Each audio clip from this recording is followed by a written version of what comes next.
Bueno, ahí estamos ya.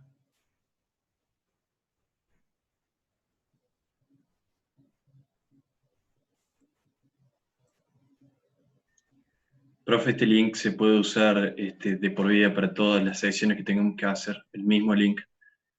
De por vida. Sí, o sea, una sesión recurrente, digamos, lo que hace es que vos con esa misma dirección lo usas siempre, cuando quieras. Ah, No tenés bueno, que andar perfecto. generando sesiones nuevas, digamos.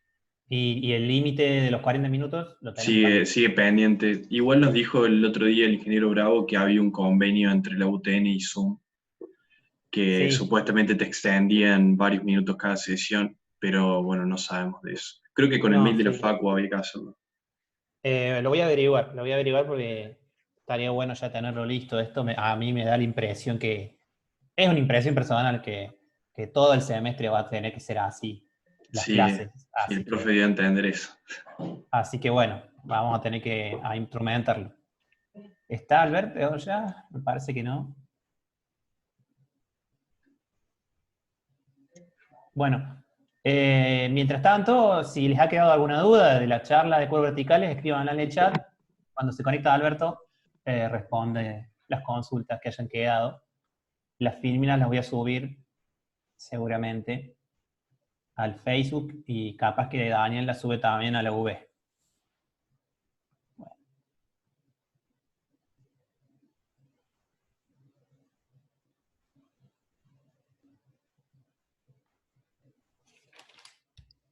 ¿Me escuchan? Ahí estamos, perfecto. Bien. Bueno, ¿Estamos entonces? ahí habilitamos la pantalla. Listo, ya podemos empezar la velocidad. Bueno, Les había consultado previamente si les había quedado alguna duda respecto a lo de curvas verticales, que la escriban en el chat. Cualquier cosa se la traslado, Alberto. Ya están listas las filminas para ver. bueno, perfecto. Bueno, el tema que vamos a ver justamente ahora es el tema de velocidad, que es lo que ustedes están viendo ahí, que está mostrando Martín.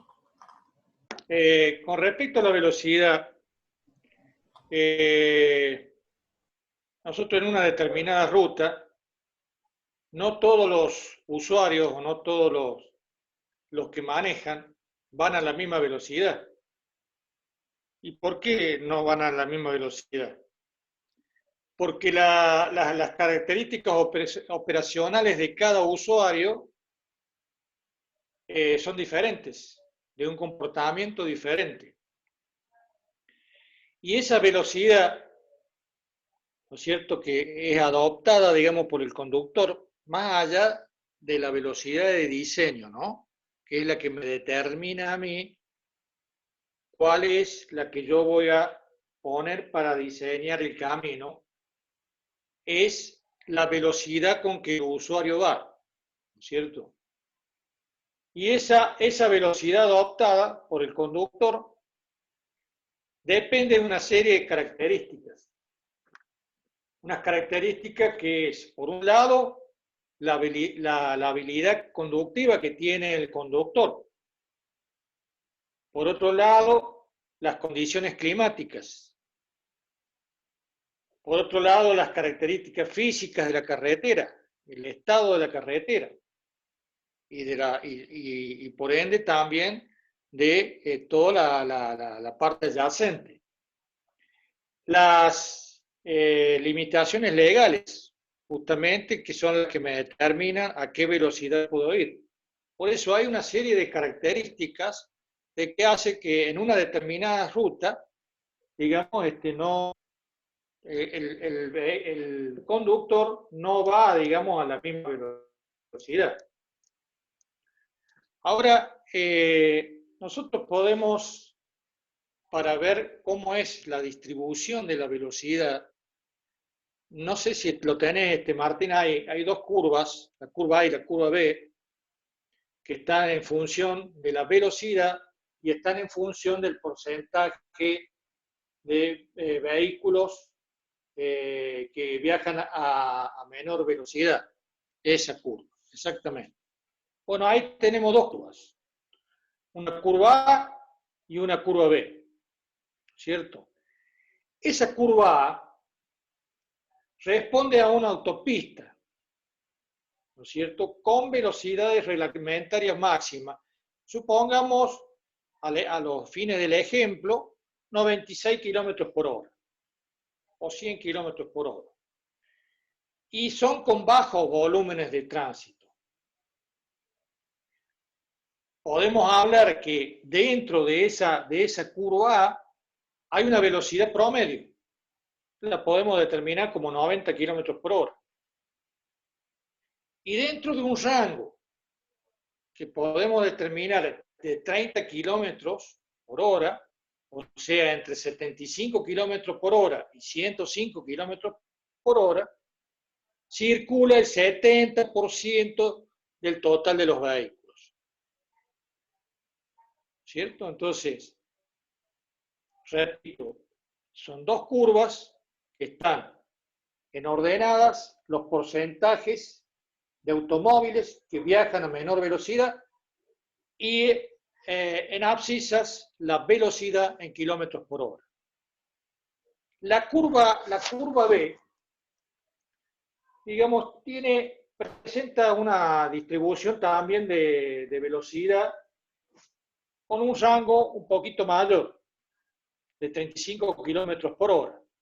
Y dice que el 70% de los vehículos que circulan por ello van aproximadamente, digamos, el 70% en un entorno que va desde una velocidad media de 104 kilómetros por hora. ¿Qué quiere decir esto? Porque en las dos curvas el volumen de tránsito es muy bajo. A tener un volumen de tránsito bajo, el conductor puede optar por la velocidad que quiera, porque no tengo ningún obstáculo que me está diciendo, digamos, a qué velocidad yo puedo ir, independientemente de la velocidad máxima de diseño. ¿Cierto? Ahora, ¿qué sucede cuando el volumen de tránsito es mayor? Cuando ese volumen de tránsito es mayor, digamos, yo está más acotado el tema de yo poder dirigirme, digamos, hacia, con una velocidad mayor, en este caso sería ya menor, ¿cierto? Por otro lado, tenemos otras curvas que son, digamos, distintas velocidades que van para velocidad instantánea en abscissa y para en ordenadas también porcentaje de vehículos que viajan a menor velocidad, y tenemos volumen de tránsito, que eso es lo que yo le estaba explicando. Entonces, si ustedes hacen un ejemplo, ahí ven que a mayor volumen de vehículos, menor va a ser la velocidad con que yo voy, o la velocidad instantánea que yo voy a pasar, digamos, que la velocidad instantánea es la velocidad con que yo paso por un determinado punto, ¿no es cierto? En ese caso va a ser menor. O sea que a mayor volumen de tránsito, ¿no es cierto? Es como que, no digamos que se satura, digamos, la ruta, ni tampoco se satura o la capacidad de la ruta, sino que, digamos, hay mayor volumen de tránsito, y al haber mayor volumen de tránsito, yo tengo que cuidarme también con el tema de la velocidad, ¿cierto? Y eso es la representación que me hacen, digamos, este tipo de curvas. Por otro lado, vamos a ver el concepto de velocidad media. La velocidad media viene dado por la cantidad de número de vehículos que circulan en una determinada longitud sobre el tiempo empleado por cada vehículo. Y eso lo multiplica por 3.600 para llevarlo a kilómetros por hora. Entonces la velocidad media viene dada por el número de vehículos, por L, que sería la longitud, sobre la sumatoria del tiempo empleado por cada vehículo que circula en ese trayecto, ¿cierto? Y por otro lado tenemos la velocidad promedio. ¿Qué es la velocidad promedio? La velocidad promedio es la sumatoria de las velocidades de cada vehículo dividido el número de vehículos, ¿cierto? Ahora, la velocidad promedio es algo mayor que la velocidad media, siempre y cuando, ¿no es cierto?, salvo que todos los vehículos, digamos, que circulan a la misma velocidad, que eso no es cierto, por todas las condiciones o las características que yo le nombré ayer, en cuyo caso ambas velocidades serían iguales, pero es imposible eso, ¿cierto?, para que la velocidad media y la velocidad promedio sean iguales. Pero generalmente siempre la velocidad promedio es algo mayor que la velocidad media. Ahora, la velocidad media en los análisis se utiliza para los análisis operacionales y la velocidad promedio se utiliza, digamos, para el estudio de velocidades instantáneas, ¿cierto? Para todos los estudios de velocidad instantánea y la velocidad promedio. Y para todos los estudios de análisis operacionales se utiliza la velocidad media. Bien. Por otro lado tenemos la velocidad de diseño que habíamos dicho, ¿cierto? O la velocidad directriz, que también se denomina también de esa forma. ¿Y qué es la velocidad de diseño o la velocidad directriz? Es aquella, ¿no es cierto?, que nosotros utilizamos, digamos, para el diseño de las carreteras y se la define como la máxima velocidad que se puede mantener o que se puede, sí, que es mantenida con absoluta seguridad en el diseño.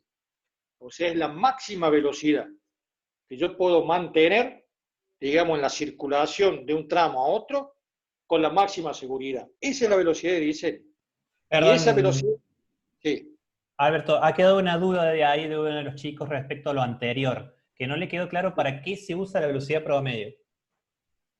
La velocidad promedio, habíamos dicho que se utiliza para determinar las velocidades instantáneas. La velocidad instantánea es la velocidad, o sea que la velocidad media se utiliza para los análisis operacionales y la velocidad promedio es para los estudios de velocidades instantáneas. O sea, la velocidad instantánea es la que pasa por un determinado punto en un determinado tiempo. Esa es la velocidad instantánea y para ese estudio se utiliza la velocidad promedio. En el caso anterior, para los análisis operacionales, sí se utiliza la velocidad media. Esa es la diferencia entre uno y otro. Bueno, habíamos dicho que el tema de la velocidad directriz, digamos, es la máxima que se utiliza, digamos, la velocidad máxima para obtener, que nosotros podemos mantener, digamos, en el desarrollo de la ruta a los efectos de tener la máxima seguridad, ¿cierto? Y eso va a depender también de las condiciones de la región, condiciones climáticas y, digamos, y las condiciones que transita, digamos, el medio ambiente sobre la traza del lugar donde yo estoy diseñando, ¿cierto? Y indudablemente que, como decía también, va a depender de la categoría del camino y va a depender, que eso lo dije en la primera clase, del volumen de tránsito. El volumen de tránsito es prácticamente lo que me marca todo, ¿cierto? Ahí está Indudablemente, claro, ahí está. A ver, espérate que se la puedo ver mejor. Ahí está. Claro, entonces, de acuerdo a la categoría de camino, ¿no es cierto? El tránsito promedio diario, o sea, el volumen de tránsito, yo voy a tener para las distintas condiciones topográficas de la zona, cada uno de ellos, cuál es la velocidad, ¿no es cierto?, con que yo voy a decir, ¿cierto? Ustedes me dirán, ¿por qué me manda a diseñar con una velocidad de 120 kilómetros por hora? Siendo que yo después, digamos, la velocidad que voy a desarrollar sobre esa ruta va a ser de 110. Sí, es cierto, pero es por un coeficiente de seguridad, ¿cierto?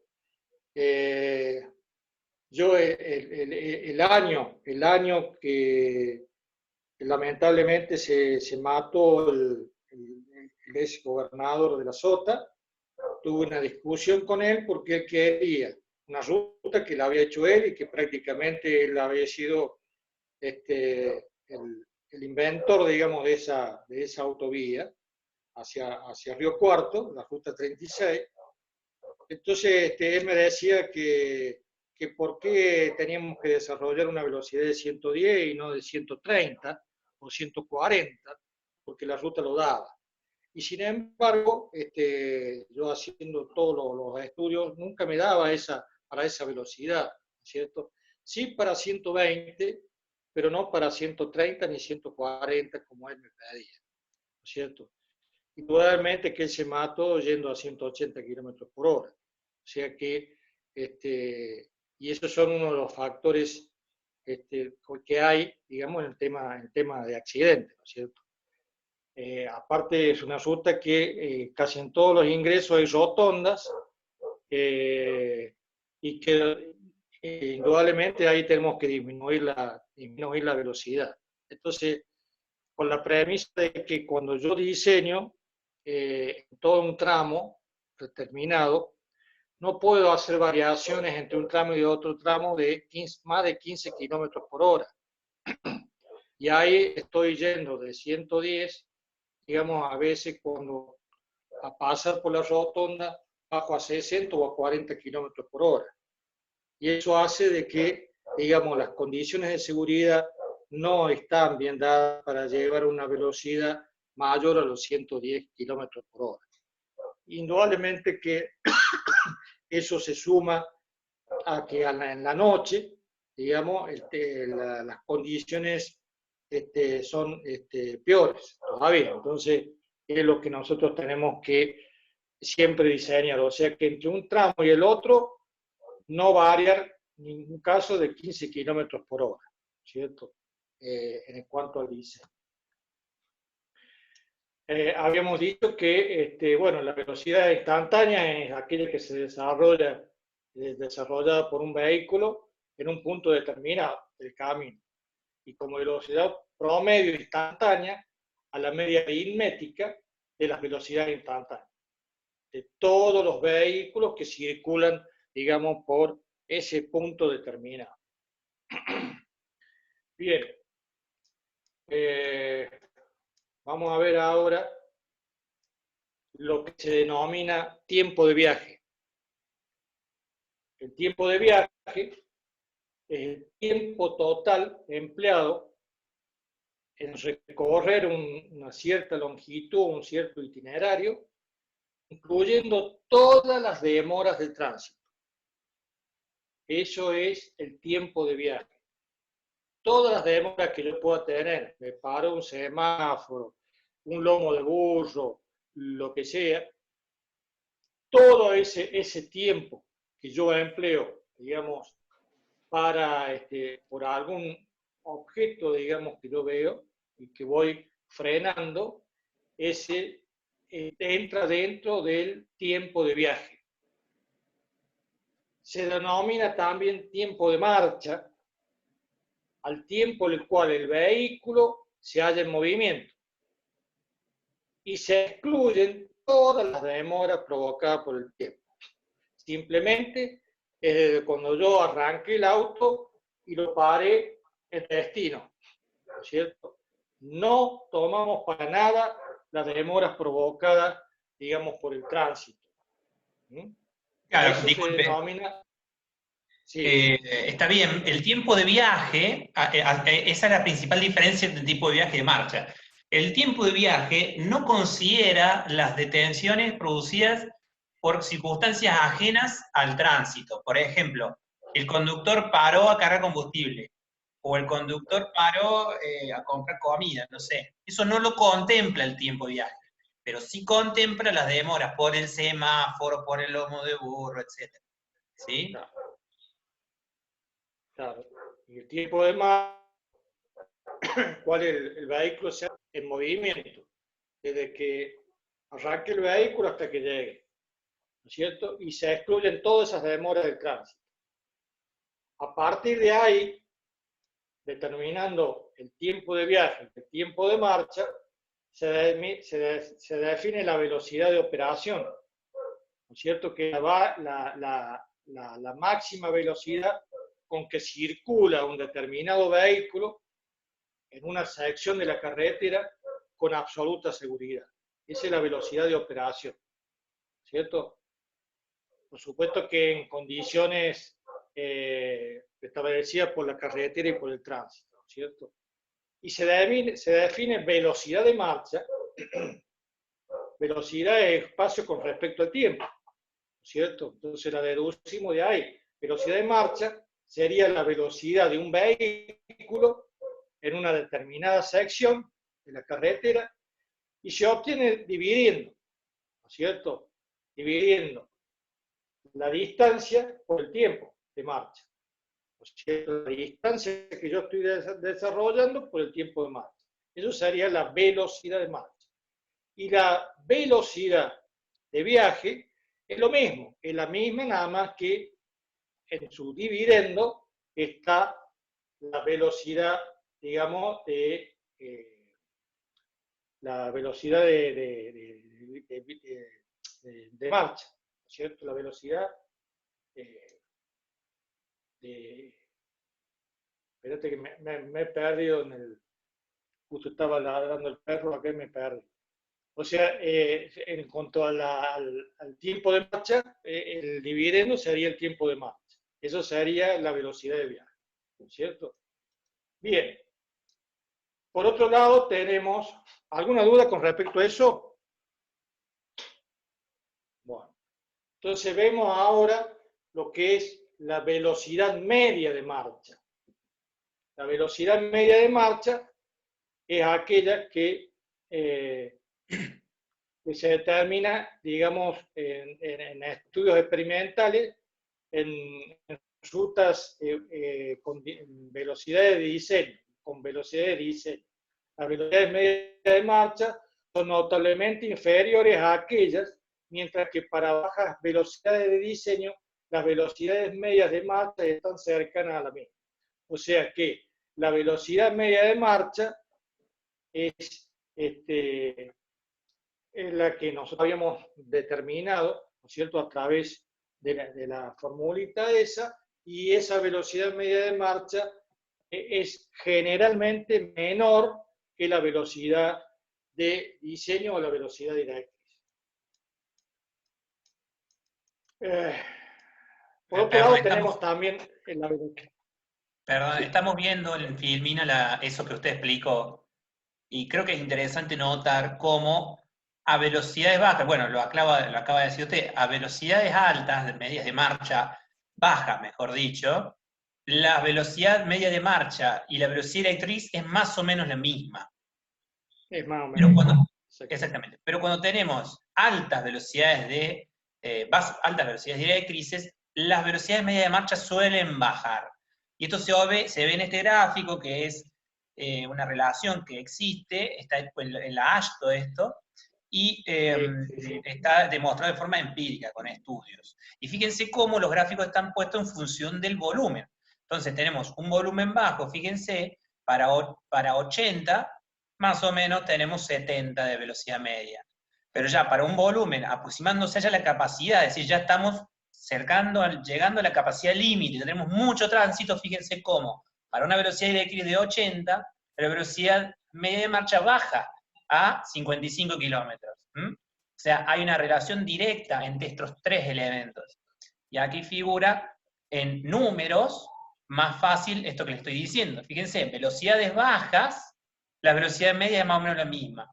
Velocidades más altas, fíjense cómo tenemos una diferencia de casi 22, tenemos 22 km por hora de diferencia entre la velocidad de directriz y la velocidad media de marcha, ¿sí? Y estas curvas se resumen más o menos en estas dos fórmulas, pero a velocidades menores o iguales a 40 km por hora es más o menos igual la velocidad de diseño respecto a la media de marcha. Y para mayores, esta fórmula es la que nos plantea las curvas. Está bien, eso es lo que determina la ASTO. Exactamente. ¿Vale? Pero siempre estamos viendo que está en función de la velocidad y del volumen de tránsito, ¿no? Siempre eso es lo que me marca todo, digamos, los efectos del diésel. Bien. Después tenemos la velocidad económica. La velocidad económica va a estar también con una serie determinada de variables, digamos, que me determinan, que es, por un lado, el costo promedio de accidente, que no es fácil, digamos, determinado, pero todo lleva un costo, a pesar de que cuando hay accidente y cuando hay muertos en esos accidentes, ya los valores son bastante grandes. Incluso a una muerte es imposible ponerle precio, ¿no? Pero bueno, todo eso hace de que para eso me sirve también determinar la velocidad económica. Otro de los elementos que intervienen en esa velocidad económica es el confort, la comodidad de viaje, el costo de operación, ¿cierto?, del vehículo, propiamente dicho, y el tiempo requerido por los usuarios para la realización del viaje. Ese tiempo, digamos, cuando ustedes, por ejemplo, están haciendo la traza y dicen, bueno, tengo varios ríos, ¿no es cierto? Y voy a hacer, para no hacer tantos puentes, para cruzar el río, entonces me voy a desviar por otro lado, a los efectos de que, está bien, me evito de hacer un puente, pero el recorrido es más largo.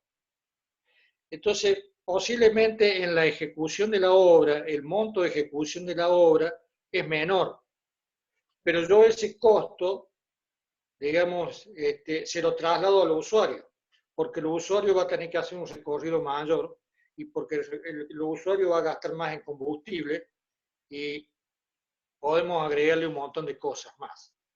Entonces, esos son los costos operacionales, digamos, que se habla, ¿no es cierto?, que hay que tratar de equilibrar eso, que, digamos, no mandarle todo el costo a la obra o todo el costo digamos, al usuario, ¿no es cierto?, el costo de operación al usuario. Entonces, para eso es lo que se determina esta velocidad económica, digamos, para el desarrollo. Y eso están tabuladas también. Ahí, como vemos en la firmina, ¿no es cierto? Por un lado, el tipo de vehículos, ya sea vehículos convencionales o vehículos livianos, o vehículos comerciales, ¿no es cierto?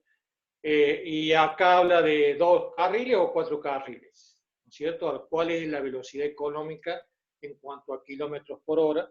A los efectos de poder desarrollar un buen diseño, digamos, que no solamente tenemos en cuenta la velocidad directriz por el volumen de tránsito, sino también teniendo en cuenta todos estos aspectos económicos para lograr un buen diseño. Bueno, después habla también algo de lo que es las curvas, digamos, la velocidad del vehículo y en función del costo unitario, la velocidad económica y lo que son los costos por accidente, o sea, eso lo ha tabulado, no tabulado, sino lo ha determinado a través de curvas, digamos, en función de, en ordenadas el costo del usuario y en abscisa la velocidad del vehículo. Distintas curvas. Y bueno, después la velocidad de diseño es lo mismo que la velocidad que habíamos visto, la velocidad directriz, que es la velocidad con que nosotros diseñamos la ruta y que sale en función de del volumen de tránsito y la categoría del camino que nosotros hemos determinado. Bueno, no tengo más para decir, digamos, de esta clase. No sé si quería agregar algo más, vos, Martín.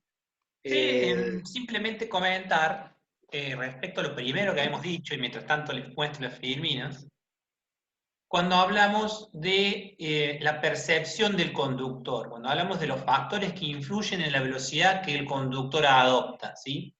Esto también está directamente relacionado con la percepción que va a recibir el conductor, ¿sí? Entonces, noten, por ejemplo, en esta filmina, esto es un estudio que se realizó en su momento acerca de la percepción del conductor de la velocidad y de la velocidad estimada, ¿sí?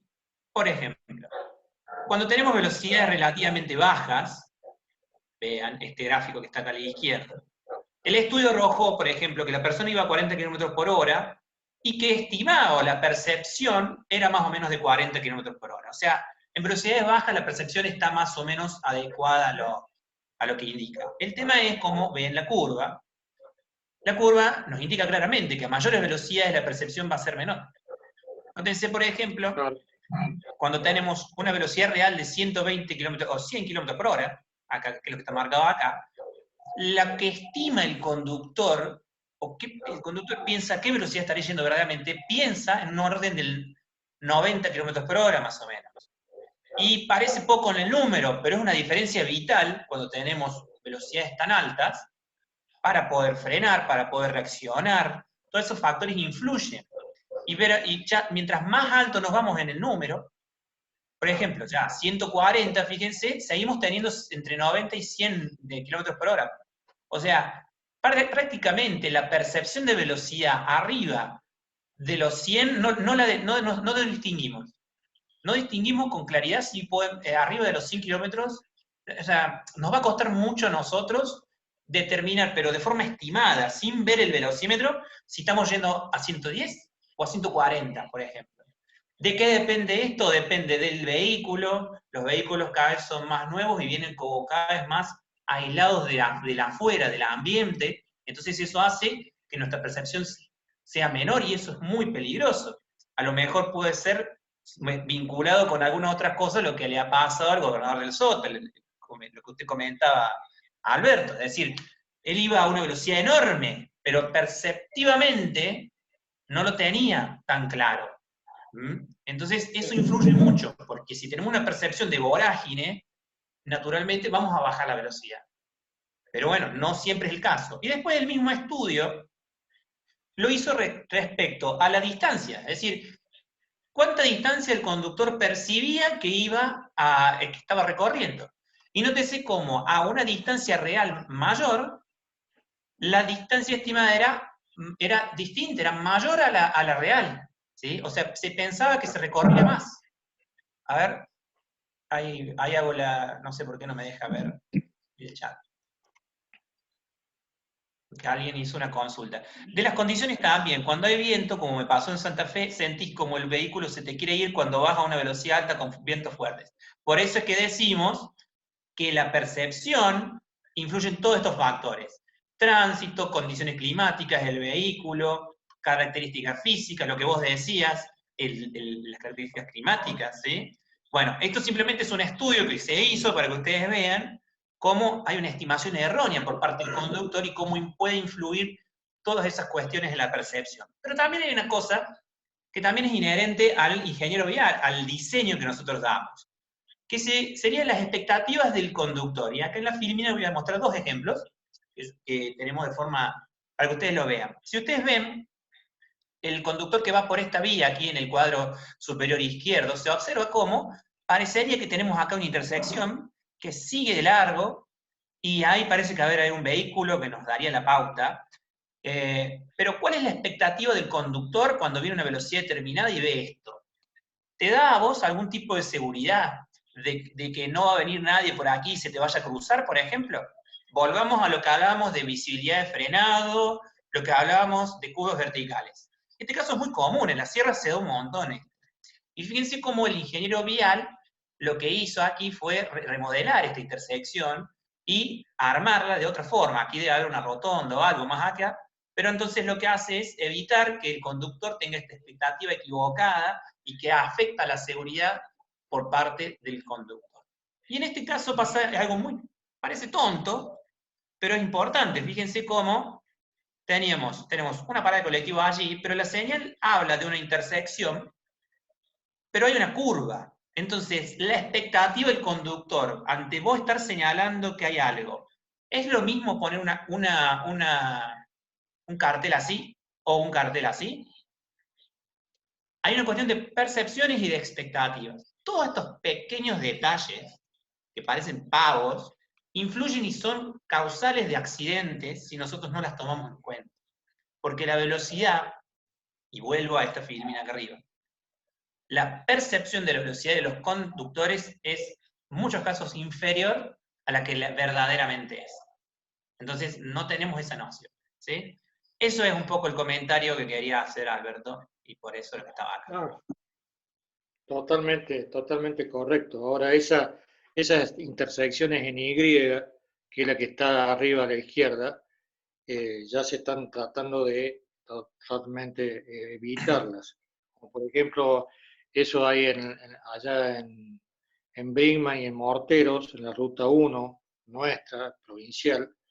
Esas intersecciones en Y, digamos, son peligrosísimas.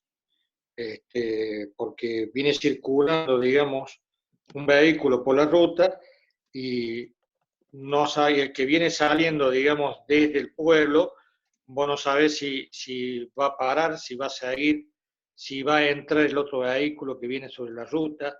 Entonces, eso se está totalmente tratando de evitar, ¿no es cierto? O sea que eso es un mal diseño. Todas las interdicciones en Y ya son viejas, son cosas viejas que están tratando de sacarlas prácticamente a todo. Indudablemente que también el tema de cartelería, el tema de señalización vertical es importantísimo porque como figura ahí, aparentemente si yo vengo de noche me está diciendo que sigue una recta.